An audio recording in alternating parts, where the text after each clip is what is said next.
Hello, I'm the Nostalgia Critic. I remember it, so you don't. Welcome back to a new review, guys. If my audio sounds different, that's because I'm recording using my phone instead of a microphone, because I'm away from home and I forgot it. So, whoops. Anyway, the new Diary of a Wimpy Kid movie has been released today. I talked about the trailer before, and I mentioned that I was interested in seeing it due to nostalgia. I read a bunch of the books when I was younger, and I decided, why not? I'll check it out.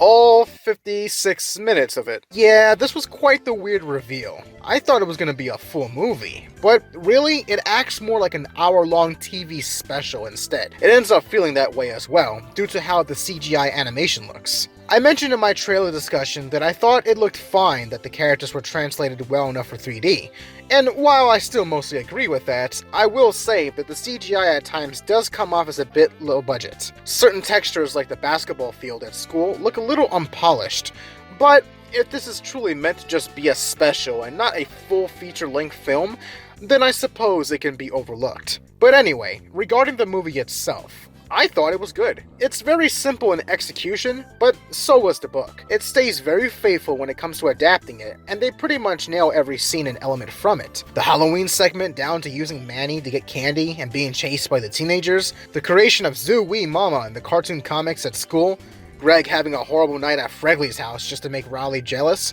it's all there. The voice acting is well done as well, as I felt like everyone fit their characters good enough. I do have a bit of a nitpick with Susan though, Greg's mother. Her voice actress is fine, and she does come off sounding like a normal mom, but there's something up with her audio quality. It sounds pretty compressed at times, and then in other scenes, it doesn't. You weren't playing that game with Rowley, were you? So, did everyone have a good day? You're not planning to take the shortcut through Snake Road, are you? Middle school's getting him alive. Roderick, we were worried sick about you two. Where were you boys? It's weird because this doesn't happen to anyone else. It's just something I noticed. For other things I wanted to mention, I did like how they did the 2D animated segments in the beginning. The live-action movie also basically did the same thing at times. While I do like the CGI, it got me thinking that it would be nice to have the entire movie animated like this. It would be a change of style, and it would also come off as being unique. But this movie was actually written and produced by Jeff Kinney, the author of the books.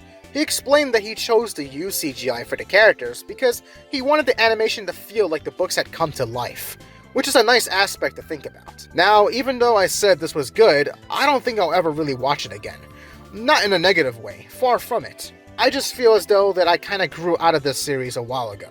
It is very much a story for kids that can relate to mainly them. Having an older brother that talks down to Greg to make middle school worse than it is, having the disappointed mother talk, friendship issues, bullies both at school and the teenagers, having a fight with your friend, trying to be cool and popular. It's that type of story. I enjoyed reading it back in the day, but seeing it now, it's just a little bit tired. Also, I forgot how selfish Greg used to be, forcing himself to grow up and try to appeal to everyone else, whereas Rowley is the metaphor for just being yourself and not caring what everyone else thinks. And they do come to that conclusion at the end, so it's basically done for character development, which is nice. So, final thoughts. It's a charming, sweet tale of friendship, and that's pretty much how the first book was as well. And it was pretty nice revisiting it after all these years. The runtime is actually not that bad either.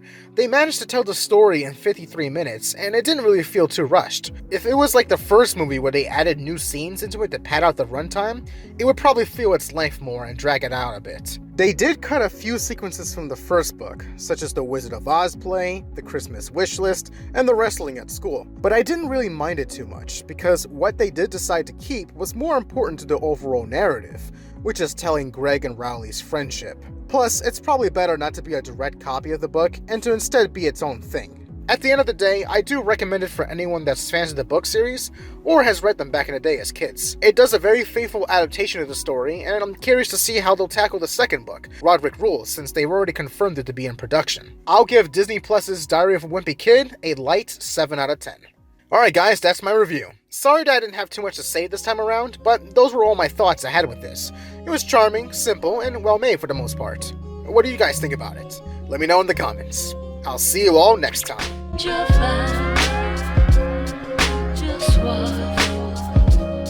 Tu bois son